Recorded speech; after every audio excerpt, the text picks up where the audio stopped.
It was supposed to be just another weekend for Lily. She had recently moved into the old apartment nestled on the edge of town, a place she snagged for its affordability and secluded vibe. The walls held decades of secrets, and the creaky floors seemed to whisper stories from the past. But what caught her attention most was the vintage computer in the corner of the living room, an old CRT monitor and a bulky tower she found tucked away behind a stack of dusty boxes. Lily, a passionate gamer and tech enthusiast, was intrigued. She loved tinkering with retro gadgets, captivated by their history and quirks. She decided to bring the PC back to life, eager to explore its buried files and forgotten programs. That night, she spent hours cleaning and powering up the machine, watching the glowing screen flicker to life with a dull hum. The computer's startup screen was strange, an old, pixelated logo that seemed to shimmer and shift even when still. But Lily was undeterred. She was used to glitches and quirks. As she booted into the desktop, the monitor displayed nothing but a plain black screen. Then suddenly, words appeared in icy white. "Hello." Lily blinked, unsure if her eyes deceived her. "Hello?" she typed hesitantly, pressing enter. The screen flashed, and an animated face appeared, a pixelated, hollow-eyed figure with a wide, unsettling grin. "I see you," it whispered, the voice crackling like a broken radio. Her heart pounded. She laughed nervously, telling herself it was some kind of prank or a boot-up error. But as she explored the files, strange things began to happen. The folder labeled System contained files that looked ancient, with unreadable code, and a strange one called The Watcher. She clicked it out of curiosity. A new window opened, displaying a live feed, a grainy black and white video of a dark room with a single flickering light. The camera seemed pointed directly at her apartment. Lily froze, her breath hitching. She switched to her webcam, but it was working fine.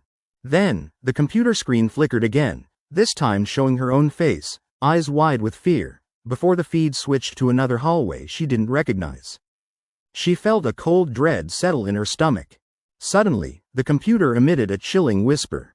"You shouldn't have come here." The voice was distorted, deep, vibrating through the speakers.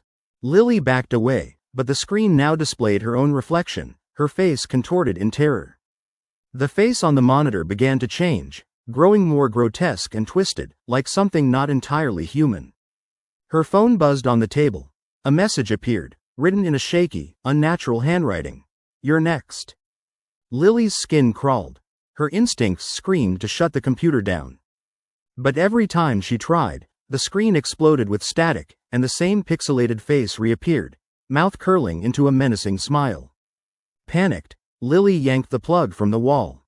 Silence returned, the monitor dying into blackness. She collapsed onto the couch, trembling. But relief was short-lived. 45 minutes later, she heard a faint tapping sound coming from the wall behind her. She paused, listening. It wasn't random noise. It was deliberate, rhythmic tapping, like someone, a machine, trying to communicate. Her eyes darted around. No other devices were on. She approached the wall cautiously, pressing her ear against it. The tapping grew louder, more insistent. As she moved closer, she noticed a faint, glowing light behind the wall outlet. Heart pounding in her chest, she managed to unscrew the cover. Inside, plugged into a hidden socket, was an old, marker-scrawled device, much like a walkie-talkie, but more primitive, resembling a makeshift transmitter. She hesitated before grabbing it. The device crackled, and a distorted voice emerged, weak but clear enough to understand.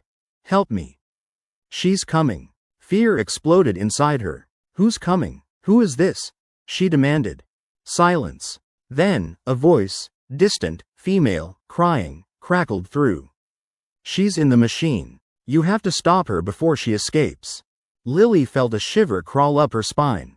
She stared at the device, realizing that whatever haunted her old computer was not just a malfunction.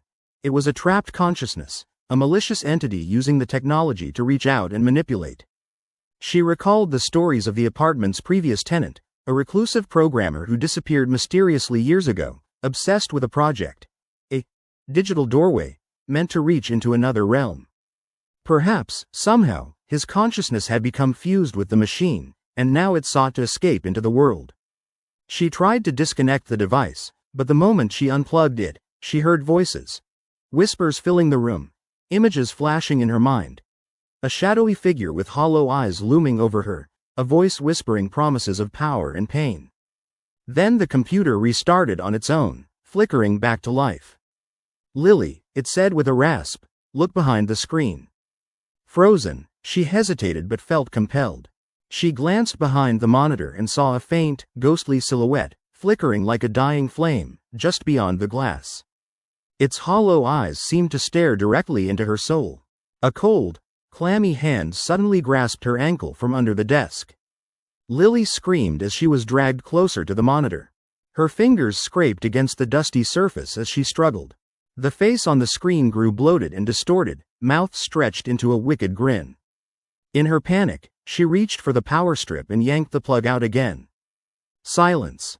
The room grew still, but when she looked back at the monitor one last time, the screen was black, save for a single line of text. "You can't escape." She knew it wasn't over. That whatever she had awakened was still lurking, waiting in the shadows of her digital world. The old computer, once a relic of forgotten technology, had become a portal, an echo of something darker, something that refused to stay confined in the cracks of cyberspace. And Lily realized, too late, that haunted technology wasn't just a story, it was real, and it was inside her own home.